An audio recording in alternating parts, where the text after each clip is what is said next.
Um, Good evening again, our beautiful viewers. Banange mukola kyamaanyi okubeera ku show eno. She doesn't understand Luganda, but you will learn. You're going to learn today. Anyways, mwebale kubeerako, and don't forget to subscribe if you like this kind of shows, if you like this kind of stories we're giving out there, and don't forget it's one of the best show in UAE. So we have all the good people, and today we have one of the best person we've hosted tonight, Catherine, all the way from Kenya. I've been following her story all the way from part 1. Guys, you can follow it, part 2, and now we're back with part 3. And again, I'll not forget to tell you the reason as why we're having all these kind of shows is to inspire hearts, to make sure a lot of people are going through the same situation. That will be my objective as why we have this kind of show called See Where I Came From. What do you say, see where I came from in your language? Like, natoka wapi? Kwenye natoka.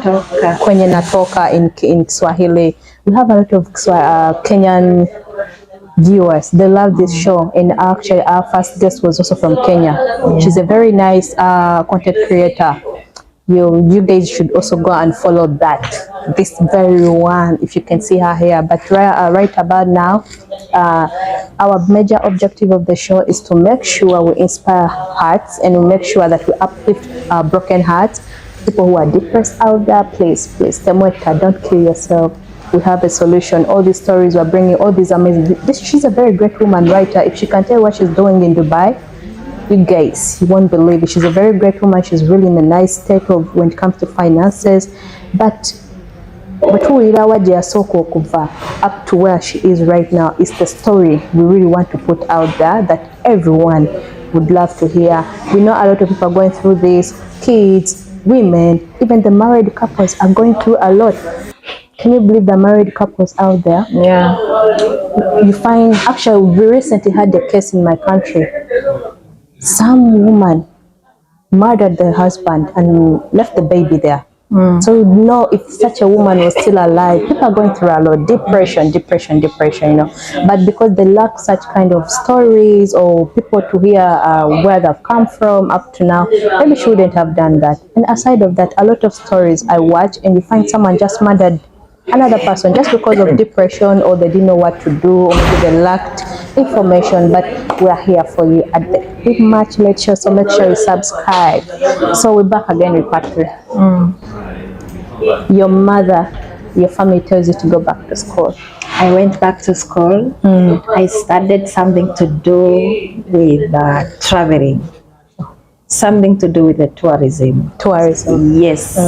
And I was concentrating on cabin crew and airfares and ticketing. So I started, and I remember that time when my mother was hiring some house manager used to run away. The house manager? Yes, and I used to miss classes. So that you can take care of the baby. Yeah, take care of the baby. And I used to go to school. My sister, thank you very much, because she used to stay with the baby. And I used to go to school to pick up the notebook and come and copy at home and learn at home, because I couldn't enter classes. I was missing classes because of the baby. No house manager again. True, we used to hire different house manager. But luckily, to cut the long story short, I passed the exam. You were a bright girl. With you were just a second class honor. Ooh. Upper division. That was and I was not studying. I was missing classes. And you made it. I made it for the second course. How old was the child? The baby? The baby was 1 and some months old, because I started going back to school when she was 9 months. The last vaccination, which was measles. That is when I went back to school. I see. Yeah. When I studied that course, I scored very high marks. And now I started looking for a job. You know, our country is not a country of tourism opportunities and whatever. So I thought of moving out of the country. I still love the guy, so I wanted also that one. You never got someone to make you busy or forget I never about dated again. You never. So you want to say in Kenya, I did your not baby daddy was the first and last. Was the first and last. And through that process, going back to school, doing your course, you still never communicated? I never communicated with him, and I never dated any other guy. Wait, you didn't know his home just because you didn't know It was a young age whereby you are dating blindly. So you didn't know his home? 21 years old. I don't know his parents. I don't know anyone. I see.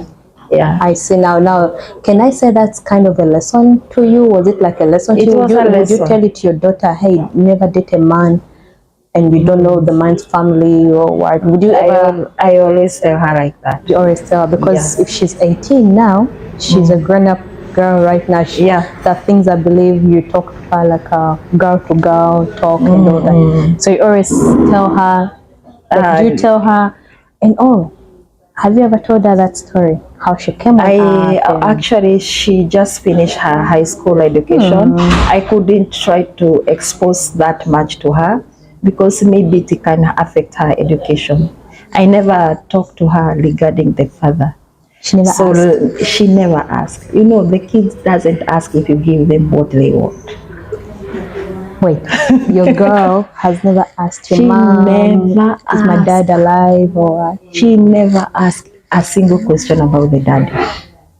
She knew the daddy was my dad. And she used to call my dad Baba. Oh. Yes. But she, in her mind, psychologically, she knows this is a grandfather. She knows it? Yes, she knows it. Does she have friends like Yeah, she has so many friends, and she never asked me about the dad. And she never talks to her friends. Oh, I don't know my dad. You know how kids can be without their parents when they're free with their friends. That you one never I get don't to know about that. I never seen something like that to her. But if for now she asks me where is the daddy, I'll just show her. This is you are such a strong woman. Yes, I can show her. Holding that until when she's 18, and you've never told her. You know, we've seen African parents. I would say African parents actually they have that habit of like, oh, even your dad, you're like your dad. You know, they like abusing kids on the relationship that they had with their parents and all that. But you coming out and saying that up to now you've never told your daughter. I never told her about what happened, how she came, how the dad. And you even know that he's married somewhere with like 4 kids. You've never told her that. I never brought that story to her. You're such a strong woman.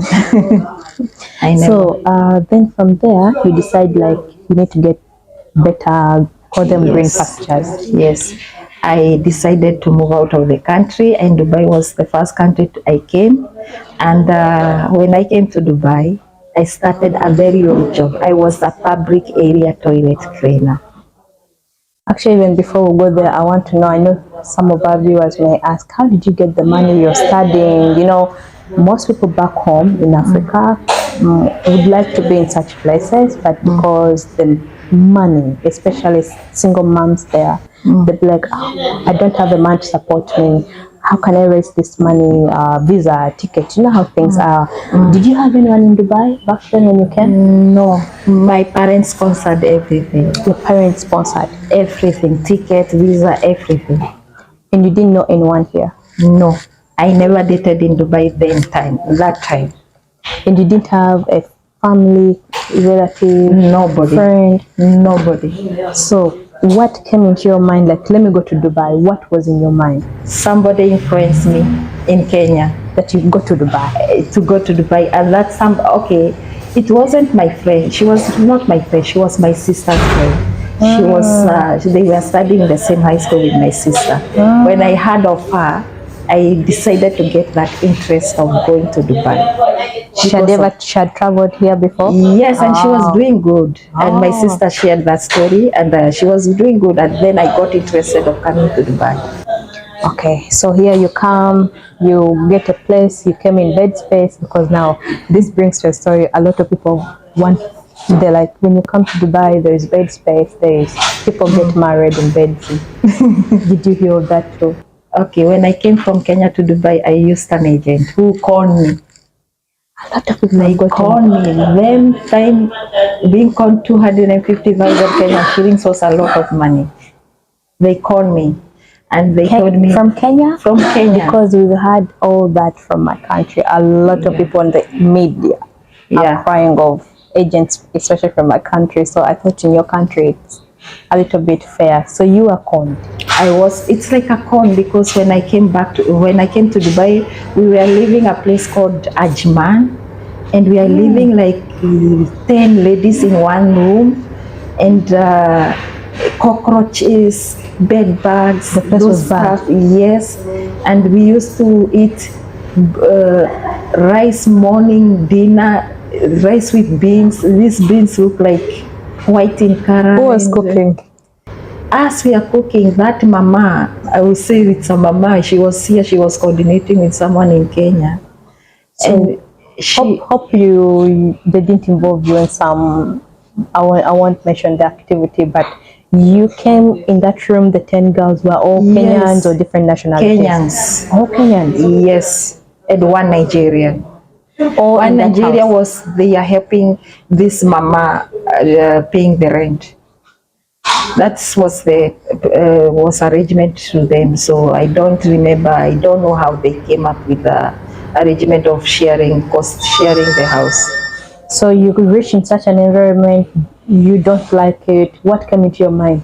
I wouldn't say. You're new in Dubai? I am new in Dubai. I have a child in Kenya. Support, yes. So even if the place is bad or good, I have to push. I have to keep pushing because of the kid. Yes. So you worked? I came here in Dubai. I was cheated that I would get a cabin crew job with an airline. only to find myself working in a hotel as a public area toilet cleaner for 1.5 years. Okay. Yes, okay. I worked as a public area toilet cleaner, earning only just 600 dirhams per month. That's like how much in Kenya? By then it was like 12,000 Kenyan shillings or 16,000. The Kenyans know the currency. Yes. I believe it must have been very lower. You need to send money home. Yeah, I have to send money home. Was the girl in school already? No, she was very young. She was like 2 years that time. Okay. But my parents, my family were not believing that I am not earning a lot of money. You know, these people from Kenya or from other African countries, they think that somebody, when they take a flight and they're going to make it all, you have make it, it's like you are going to reap the money. They were not believing that I'm suffering here. So 1.5 years in Ajman? No, I have already moved out of Ajman. I got a job in a hotel. Still in Ajman? No. When I got a job in a hotel in Dubai, I moved out from Ajman. I went to the company accommodation. How did you get to know about the job? She looked for us, that woman. Here in Dubai? Yes. Okay. She looked for us, and she lied to us that the job that we are going to do is a waitress job, only to find ourselves, me and another lady, only to find ourselves doing a housekeeping job. We are doing housekeeping job. From a public toilet cleaner to a house? No, I was in housekeeping department working in a public area toilet cleaner. Actually, my job title was public area toilet cleaner. I know it's funny to laugh, but the things you hear and you're like, so you worked there for 1.5 years? 1.5 years, and I remember there was a time I was doing the cleaning of the toilet. I remember I used to borrow gloves from the kitchen department to clean the toilets, but one day when I approached the kitchen department to help with the gloves, there was a supervisor who was saying, no, I cannot give you the gloves. This is kitchen inventory at the end of the month. So I believed in him. It is a kitchen inventory. So I did not get the gloves at that time. I went to the housekeeping department. I told the supervisor then that I need gloves. Yes. I remember he slapped me. Where was he from? He's from India. He slapped me.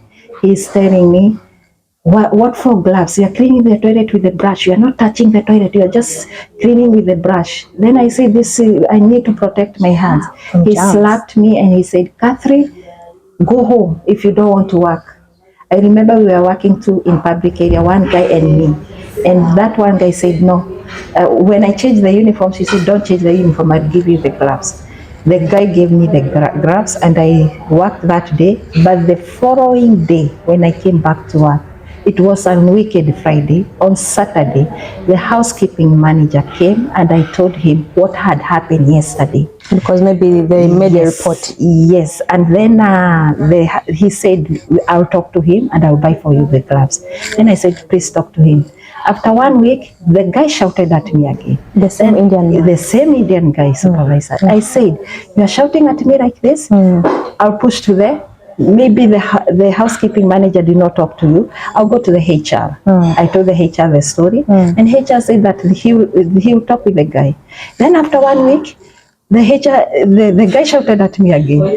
Then I said, oh, housekeeping manager did not talk to you. The HR has not talked to you. I'll go to the general manager. I went to the general manager. I told the general manager what had happened, and if you are not solving this case, I know where to go. I think he got scared. Then after a few days, the HR manager and the housekeeping manager were given suspension, and the guy got one-way ticket back home. The job is finished. Yes. And you remained with your job? He went home. You remained with the job? I remained with the job. And then I remember there was a time I was in the bathroom. I was asking God, I have certificates at home. I have graduated. I have finance. Why am I doing this job? You're not happy about it? Yes. A question, are you a spiritual woman? Yes. You believe in God? I believe in God. Okay. I see where it all comes from. So you tell God, why am I having this kind of job? I have certificates. Then in the evening, I applied for a job. When I applied for a job, I got a job. I got an interview. After 2 days, as a waitress in a hotel. Now you can see I have come from housekeeping. Then I got an interview as a waitress in a hotel. And that time they called me for an interview. I was off. Before you go far, I really want to thank our sponsors. That is none other than Nandes, Nicola Chairman. Thank you so much for supporting us. And also a lady called Amuso from the Amuso Real Talk Show. Thank you so much for sponsoring this show. We can be here if you guys are not giving us your money. Thank you so much. And also we want to also tell you guys on 9th February, we have a DA3 media team. Those people are really hosting a night at Club Venom, our favorite African club. You guys, you know what happens down there. So 9th February, we have a very big night, and we have a guest all the way from Uganda, Selector Ryan Mumumani. So you guys, free interest, come with vibe, but drinks on you guys. You know what I mean? So that is it. So you get the job. I applied for a job. To cut a long story short, I went for an interview, first and the second interview, and I succeeded. I got released by the other company. I went to work as a waitress for a different company. That time, that company was at the Emirates Airline, but it is on a hotel side. I was working as a waitress, and then when the years pass by, Emirates could not handle the hotel, so they transferred the company to another company called Marriott Hotel. Marriott Hotel, of course, everybody's dream. It's a very big nice company. hotel. I know that. Oh, very big. Yeah. When I got, we were transferred to Marriott Management. I worked with them, and then to cut the long story short, I applied for another job, and as currently I'm saying, I am working as a senior accountant with Emirates Airline. I think I'm closing this show. I'm closing this show right now. We'll be back shortly. Your accountant? I am a senior account assistant with Emirates Airline. You never gave up? No. What advice would you tell people out there? The advice I would like to tell the people out there, never give up. It's not the end of the world when you give back. It's not the end of the world when you give back. You are single parents. The man ran away. It's not the end of the world. So stand up strong. Work for the children that you have. Whether you are single parents or you are married parents. You work hard. Never give up. Believe in God. And achieve what is in your dream. So for me, I studied finance and accounting in my college. And when I came to Dubai, most people think that finance and accounting is only hired Indian. Only Indian can do the job. I am a Kenyan. I'm working in the department. I am the only Kenyan in the department. Ooh. And Bravo. as we speak today, I have been getting some Najim awards with the company, everything.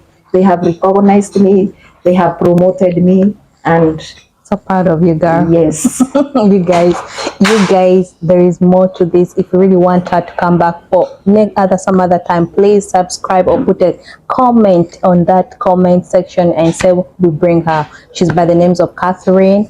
And if you really want her for the next interview, please let us know. Show us some love. Don't forget to subscribe on the Immaculate Show TV. And we're closing the show right now. Thank you so much, and I congratulate you so much. We still have many questions to ask, but let us know if you still want her back again on our next episode. We love you. Bye. Bye.